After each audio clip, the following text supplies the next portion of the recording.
নমস্কাৰ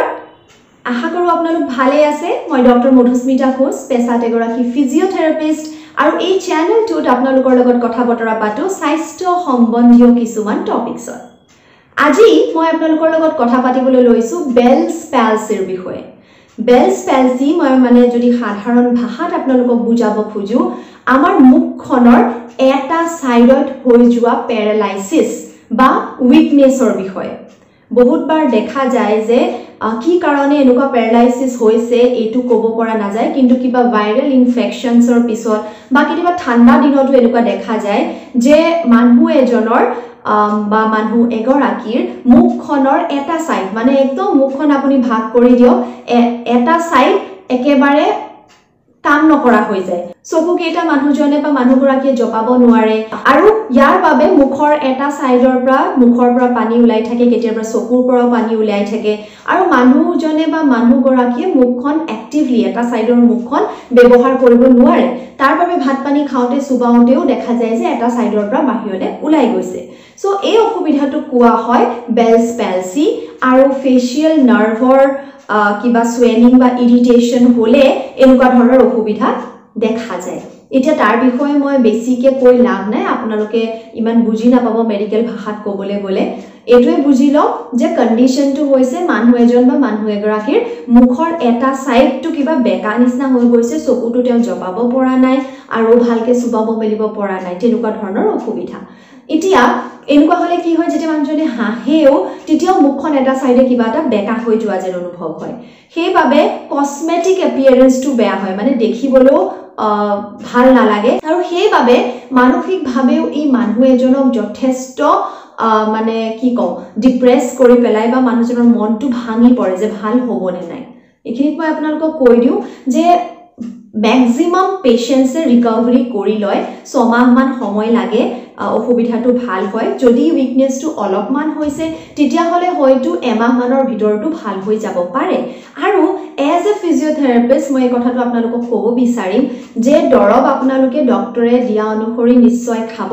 কিন্তু এই বেমাৰটোত আপোনালোকে ফিজিঅথেৰাপিষ্ট এজনৰ কনসালটেশন নিশ্চয় ল'ব কাৰণ ফিজিঅথেৰাপিষ্ট এজনে আপোনালোকক কিছুমান তেওঁলোকৰ specialised treatment techniques massage techniques electrical techniques আৰু এক্সাৰসাইজৰ মাধ্যমেৰে বেমাৰটো ভাল কৰিবলৈ বহুত সহায় কৰিব পাৰে আৰু আজি এই ভিডিওটোৰ দ্বাৰা মই আপোনালোকক কিছুমান সিম্পল এক্সাৰসাইজেস শিকাম যদি আপোনালোকৰ ঘৰৰ ওচৰত কোনো ফিজিঅথেৰাপিষ্ট নাই আপোনালোকে তেওঁলোকে দিব পৰা চিকিৎসাখিনি ল'ব পৰা নাই এট লিষ্ট এই ব্যায়ামগিটা কৰিব যদি আপুনি এনেকুৱা অসুবিধাত ভুগি আছে মই শিওৰ যে যদি আপুনি ৰেগুলাৰলি কৰে এট লিষ্ট 1.5 মাহ মানৰ ভিতৰত আপুনি যথেষ্ট সুফল লাভ কৰিব ডিপেন্ডিং অন আপোনাৰ মুখখনৰ কিমান উইকনেছ হৈছে কিছুমানৰ একেবাৰে উইক হৈ যায় প্যাৰালাইজ হৈ যায় কিছুমানৰ অলপ উইকনেছ থাকে সো ডিপেন্ডিং অন দ্যাট এমাহৰ পৰা 6 মাহৰ ভিতৰত অসুবিধাটো ভাল হয় আৰু একদম ৰেয়াৰ কেছত হ'ব পাৰে যে একেবাৰে ভাল নহয়গে কিছুমান সিম্পটমস থাকি যায় ঠিক আছে এতিয়া সবতকে গুৰুত্বপূৰ্ণ কথাটো হ'ল যে যেহেতু মানুহজনে বা মানুহগৰাকীয়ে চকুটো নিজে জপাব বা মেলিব নোৱাৰে সেই অসুবিধাটো থাকে সেইবাবে চকুটো হাইজিনিক্যালি ৰখাটো খুবেই দৰকাৰী কাৰণ আমি সদায় চকুটো টিপটিপাই থাকো কাৰণে যিমান লেটেৰা সেটেৰা আছে সেইবোৰ আমাৰ চকুৰ কোণেদি উলাই যায় বা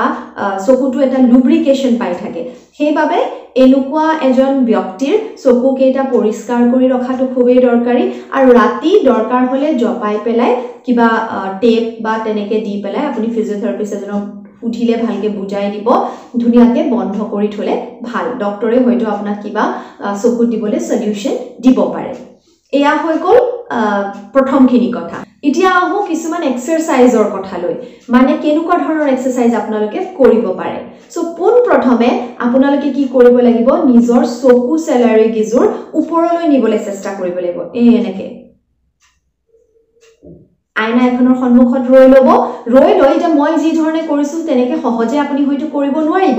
এই সাইডটো মই ধৰি লৈছো ফু সাইডটো যদি আপোনাৰ এফেক্টেড তেতিয়া আপুনি কি কৰিব লাগিব নিজৰ চকু সেলাৰি যে এনেকে ধৰি এফালটো উঠিলে এটো হাতেৰে জোৰ দি উঠাব আকৌ তললৈ আনিব ওপৰলৈ নিব তললৈ আনিব এনেকে কৰি 10 বাৰ মান কৰিব যেতিয়া আপুনি 10 বাৰ আৰামত কৰিব পৰা হৈ যাব এনেকে কেইদিনমান কৰাৰ পিছত দেখিব অলপ অলপ হাতেৰে নাটানাকেও আপুনি কৰিব পাৰিছে বা হাতেৰে টানি পেলাই এনেকে ৰাখি অলপ এৰি চাব সেই পজিশনটোক চকু চলাইজোৰ ৰাখিব পাৰে নেকি ঠিক আছে এইটো সাইডৰটো এনেও পাৰিব এটা সাইডৰ কৰিবলৈ চেষ্টা নকৰিব আইনা সাইড দুইটা সাইডৰ কৰিব এইটো হৈ গল প্ৰথম এক্সাৰসাইজ দ্বিতীয় এক্সাৰসাইজটো হৈছে খং কৰিলে আপুনি যেনেকুৱা কৰে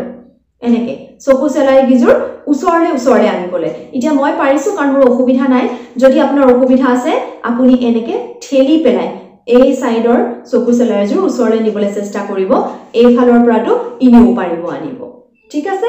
এটো হৈ গল দ্বিতীয় এক্সাৰসাইজ তৃতীয় এক্সাৰসাইজটো হৈছে নাকটো কুচোৱা এনেকে দেখিবলৈ খুবে হয়তো হাঁহি উঠা এক্সাৰসাইজ কিন্তু খুবে গুৰুত্বপূৰ্ণ এতিয়া যদি আপোনাৰ মুখনৰ এটা সাইড প্যাৰালাইজ হৈ আছে আঙুলিৰে যেটা এনেকুৱা কৰিব এটো সাইডে অকমান এনেকে জোৰ দি ওপৰলে উঠাবলৈ চেষ্টা কৰিব তাৰ পিছৰ এক্সাৰসাইজটো হৈছে দীঘল কেটা উখা লৈ উখাটো এৰি দিউতে নাকটো ফুলাই দিব ঠিক আছে এতিয়া ইয়াতে মই ফুলাব পাৰিছো কাৰণ মোৰ অসুবিধা নাই আপুনি নোৱাৰিলে এটো সাইড নিজে ফুলিলে এটো সাইড এনেকে টানি ধৰিব বাহিৰৰ ফালে এনেকে টানি ধৰিব ঠিক আছে আৰু প্ৰতিটো এক্সাৰসাইজ 10 বাৰ কৈ কৰিবলৈ চেষ্টা কৰিব ইয়াৰ পিছৰ এক্সাৰসাইজটো হৈছে হাহা যদি আপুনি হাহে এনেকে টানি ধৰিব যেটো সাইড এফেক্টেড তাৰ পিছত আপুনি কিছু মুখ ফুলোৱা এক্সাৰসাইজ কৰিব পাৰে এনেকে ঠিক আছে আকৌ বেলুন এটা লৈ বেলুনত বতাহ ভৰাবলৈও আপোনালোকে চেষ্টা কৰিব পাৰে সো এই সৰু সৰু এক্সাৰসাইজ খিনি কৰক আইনা চাই ভালকৈ কৰক আৰু তাৰ পিছত দেখিব যে এমাহ ডেৰ মাহত আপোনালোকে সুফল পাইছে আৰু ফিজিওথেৰাপিষ্ট এজনক লগ কৰিব পাৰিলেটো খুবেই ভাল কথা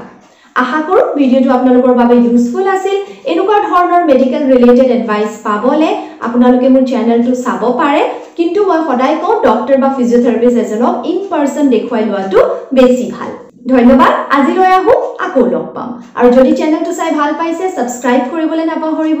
নোটিফিকেশন বেলটো হিট কৰি দিব যাতে মোৰ আহিবলগীয়া ভিডিওছ বিলাকৰ কথা আপোনালোকে গম পায় ধন্যবাদ